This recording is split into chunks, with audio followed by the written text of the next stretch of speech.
is this? I don't understand. Is it modern? Majesty, the head director, he has removed un electo that would have occurred at this place. Why? It is your regulation, sire. No ballet in your opera.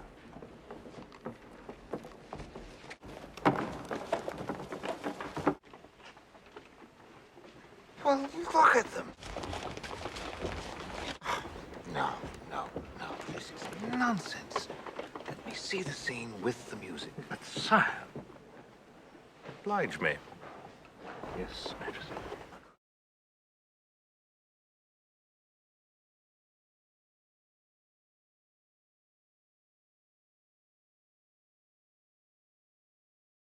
Literally hundreds of films, if not thousands, made before the dawn of the sound era feature music and dance sequences. In this video, I will discuss some of the challenges in analyzing and interpreting on-screen music sequences, with a particular focus on two projects for which I served as composer. Keen, or Madness and Genius, 1924, directed by Alexander Volkov, and The Cossacks, 1928, directed by George Hill. I intend to reveal how scoring can define virtuoso film editing techniques from the 1920s through rhythmic precision to intensify the visual canvas. Furthermore, I will elaborate on the scoring process, ethnomusicological research, composing, adapting, orchestrating, and synchronization. First, here is a little background on the development of my career as a composer and some historical background surrounding the film material to be discussed.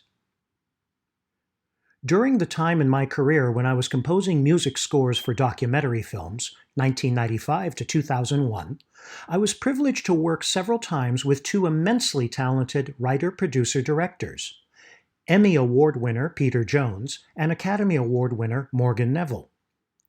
For as much as I was involved in the composing, adapting, and music scoring of their films, I was also a part of the process in which natural sounds would be applied to the scoring subject. For example, if a silent film clip of a locomotive speeding around a curve were used to illustrate long-distance travel, ambient sounds such as a train engine, track noise, and steam whistle might be added instead of music. Combined with the sound of the subject's narrator, the soundscape would offer a greater dynamic through its aesthetic use of sound.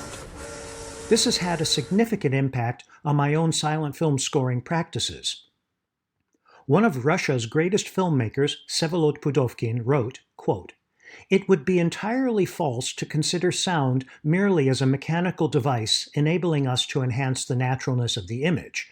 The first function of sound is to augment the potential expressiveness of the film's content." End quote. My contention is that music in silent films must not be viewed as a perfunctory element filling in the void left by the absence of a soundtrack, but rather that the function of the music score is precisely to augment the potential expressiveness of the film's content. Rhythm in both music and cinema are inextricably linked, as both are critical aspects of each artistic discipline's foundation, structure, and form. As composer Arnold Schoenberg wrote, quote, "Form in the arts, and especially in music, aims primarily at comprehensibility. Thus, artistic value demands comprehensibility not only for intellectual, but also for emotional satisfaction." End quote. Even as radical a filmmaker as Dziga Vertov wrote in 1922 in one of his manifestos that, quote, "We seek our own rhythm, one lifted from nowhere else, and we find it in the movement of things." End quote. The physical motion of images on film, those that are transformed into comprehensible montage through the editing process, become the vehicle through which complex ideas and thoughts are communicated to the viewer. Thus, music scoring of a film must take into account the context and the overall structure of the film material. The composer must be responsible for having a comprehensive understanding of the subject being scored, and cannot be biased by the limits of the composer's personal vision. Abel Gance is credited with introducing the use of rapid cutting in his film La Rue, 1923. Kevin Brownlow describes the technique thus, quote, The style takes the form of sustained sequences in which strong images are intercut rhythmically at great speed. Since rapid cut shots range from 2 feet to 1 frame, the impact is also physical." End quote. Actually, the influence of Gance's visual poetry became so popular that it raised the ire of film director Jean Epstein, who wrote in an essay in 1926, quote, "Today, rapid editing is abused even in documentaries. 1924 has already begun, and in a month, 4 films using breakneck editing have already been shown. It's too late. It's no longer interesting. It's a little ridiculous." End quote. Epstein does not mention specific titles, and it makes one wonder what was the object of his invective, because it is this very editing technique under fire, which is an integral part of the dance sequence from Alexander Volkov's Keane, which was released in 1924. Keane tells the story of one of England's greatest artists, the legendary Shakespearean stage actor Edmund Keane, but it is hardly a biographical representation, and in fact, the underlying theme of the film propounds a dark and pessimistic view of celebrity. Ivan Mozhukin, who stars as the tortured artist, also co-wrote the script with Volkov. Early in the film, in an attempt to flee from creditors in front of his house, Keane disguises himself as a sailor and his faithful friend Solomon as his lass. When Solomon's makeshift skirt fails, revealing their ruse, the two escape by carriage and take refuge at a dive bar near the Thames River. It is in this setting that the remarkable dance sequence takes place. Although there are no specific titles or text in the film which indicates either the music or dance being performed, the only indicator of music on screen is a single performing violinist, by focusing upon the film's immediate setting, London, England, circa 1830, in a dive bar filled with sailors, aids in elucidating my interpretation.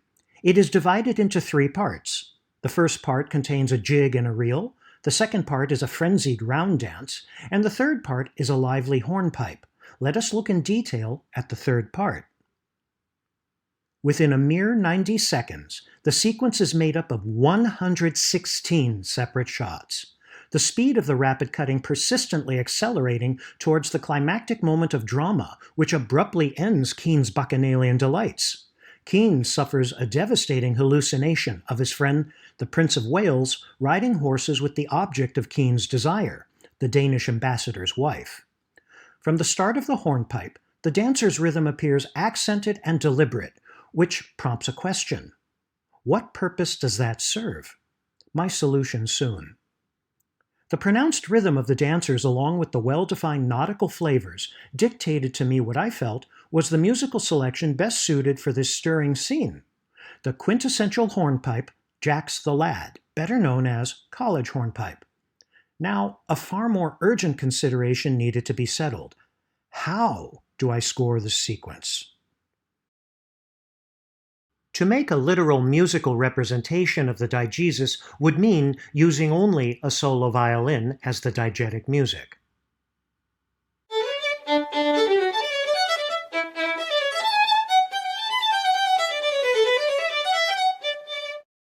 By using just a solo violin, however, we become more focused upon the violin player instead of the dance and the revelers. If we add the sound of a crowd clapping along with the musician, the result changes yet again.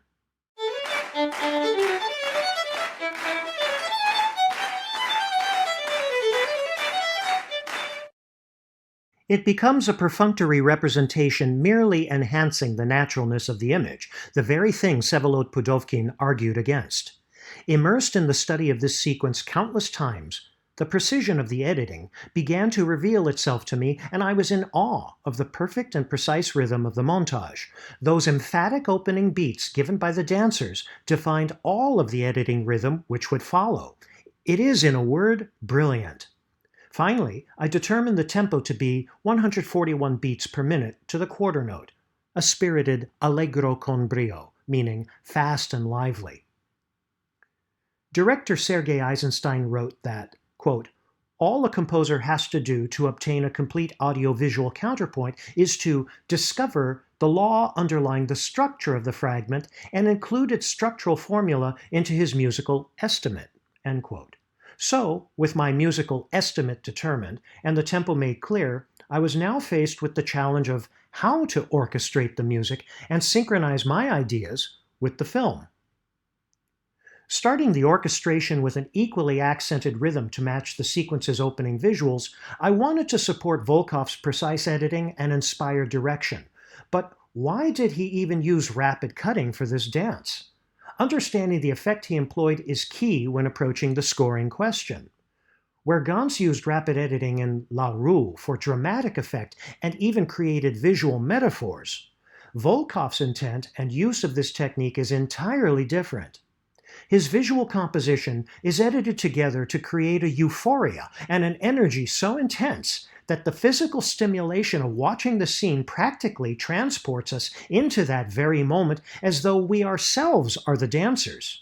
Ergo, the music must reflect a similar level of energy, offer a clear musical structure, and aurally evoke a feeling of the wildness in the bar. I decided upon capturing specific moments in the frenzied dance to heighten the musical tension. Xylophone for the bottles of liquor shaking violently in their cabinet. A solo violin playing a musical counterpoint line above the entire orchestra as the on-screen violinist furiously fiddles away. Strong brass chords alternating with the Jack's the Lad familiar motif as Volkov cuts away from the dancers to close-ups of Keen's face, and introducing a second hornpipe, Fischer's hornpipe, to give the illusion that the orchestra is speeding up along with the editing. 106 bars of music up to the dramatic hallucination, recorded live to picture without the use of a click track. Now back to the question. What is the reason behind the dancer's emphatic visual rhythm at the start? I contend that the film's moving image serves as the conductor to establish the mandatory rhythm for the orchestra to perform the music, thus making clear Volkov's exquisite montage.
George Hill's Gypsy dance from The Cossacks, 1928, is an entirely different form of cinematic expression. Where Volkov's intent is to bring the viewer into his dance practically as a participant, George Hill's direction does not use rapid cutting and appeals to the voyeuristic sense of the audience. We are given the opportunity to gaze upon the characters often in close-ups, and at one moment, a gypsy dancer gazes back upon us as if she knows we are watching her, and we see that we have become the object of her interest. Leo F. Tolstoy's intimate and introspective psychological story was adapted by author Francis Marion and developed into a very different scenario, along the lines of a slice of life in a Cossack village.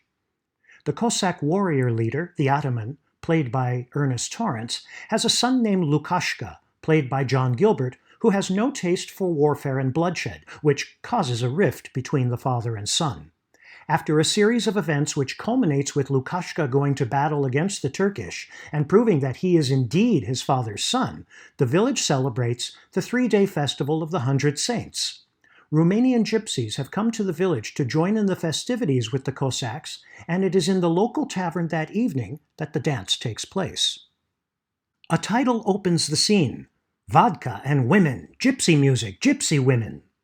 We see that the tavern is packed with Cossacks madly clapping along to the vivacious spinning of gypsy women dancing passionately. On screen, we can see musicians playing their instruments in spirited and cheerful manner. But there is no indication of what specific music is being played, the only hint being the title card: gypsy music. The visual tempo is clearly that of a presto, very fast. The question of providing a convincing diegetic music becomes my focus because it is not enough to merely find some kind of generic ethnic dance music. More often than not, Pudovkin's advice rings of a profound truth, particularly when a sequence is so beautifully crafted and has the potential to evoke strong sensual responses from the viewer.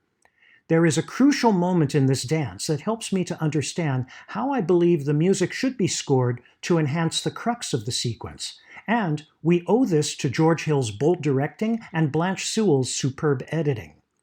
A female gypsy starts an enticing solo dance, is rudely interrupted by the inebriated ataman. She reacts and gesticulates with a violent contempt when, laying her eyes upon Lukashka, changes into a lustful and seductive smile as she moves into the camera lens and blurs out of focus before our eyes. It is of particular interest to note that the same effect used in Keane, but where Keane's blurred faces agitates us, hers allures us. It is evocative and erotic all at once, and all the more amazing in that the presto tempo has not changed one bit, only the motivation of the dance. Researching Romanian folk and classical music, I settled upon two essential elements which would help me to compose the necessary music for this sequence. First, the Romanian Gypsy minor scale, which is similar to the classical Western harmonic minor scale, but has its own unique variant.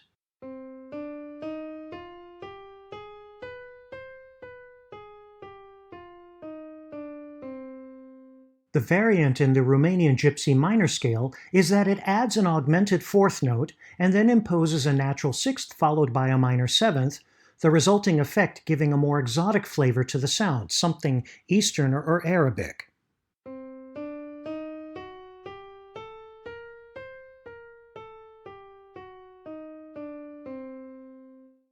It is this scale upon which I composed my music. The second element was selecting as the basis of my musical inspiration the quintessential Romanian folk tune Angeluș Dinicu's Ciocarlia, the skylark, with its compelling motivic rhythm. Next came the composing, instrumentation, and orchestration process in the effort of how best to represent the gypsy flavor, using solo violins with bass, piccolo and clarinet for an impression of Romanian panpipes, and oboe, bassoon, harmonium, cimbalom, mandolin, and percussion to fill out the color, it is a variegated representation of a gypsy Cossack band. My intention was not to write a version of the Dinescu melody, but rather to distill specific motifs and ideas to create an exotic and erotic piece of music, because, as we will see, the sequence creates a visual poetic eroticism through its lucid cinematography and intelligent editing. The provocative shots of the seductive gypsy dancer, the ataman's bashful grin as he watches with pride his son being the object of such attention, the fast dancing which turns into a ritual mating call. The music must support almost through a kind of hypnosis these intense and visceral images, the verisimilitude presented by the diegesis created through the senses of sight and sound.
Immediately following the release of La Rue in 1923, Abel Gance was asked in an interview, "Is cinema an art?"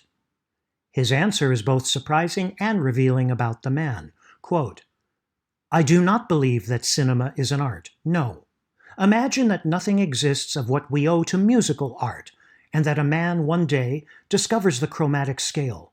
We would exclaim, 'Wonderful, an art is born.' Not yet. It may take 10, 15, or 20 years for the visual education of the public, and ours, to be completed. The eye has to get used to the musical rhythms. Any new rhythm requires a new education." End quote. Yet, within a year of the release of La Rue came Volkov's variation of a chromatic scale in Keene. This, in and of itself, does not prove that cinema became an art, but rather Gance's skepticism highlights the complexities and hazards of forms of artistic expression in development. Add to that the necessity of composing music which supports the montage. I contend we are still in a pattern of education and study. We must focus our goals upon understanding what drives a film sequence and defines its unique structure and form.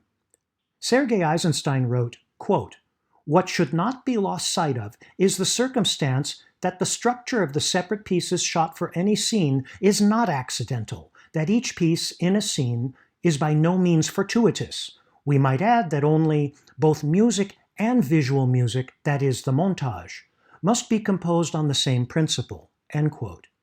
In this respect, if we follow Einstein's sage advice, we may be sure that when the music takes over, the combination of film and music is a perfect and harmonious marriage.